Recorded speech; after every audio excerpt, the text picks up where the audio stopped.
किसी रिक्शे में रखें।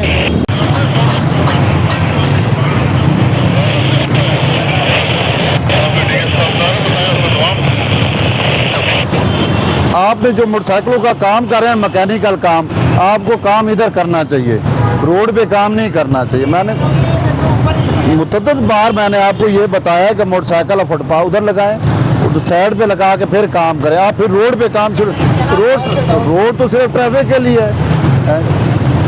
ये जो आपका सामान है ये इसको अंदर रखें ना, ये उठाएं अपना तो सारा सामान उठा कर रिमूव करें उधर, जल्दी करें नहीं तो ले जाऊंगा मैं। ये भी उठाएं, इधर खड़ा करें उधर खड़ा करें, ये देखो ना। पहले तो आपको ये मोटरसाइकिल का जो काम है दुकान के अंदर खड़ा करके करना चाहिए। फिर भी आप देखो रोड के ऊपर शुरू कर दें, ट्रैफिक तो नहीं चलेगी ना।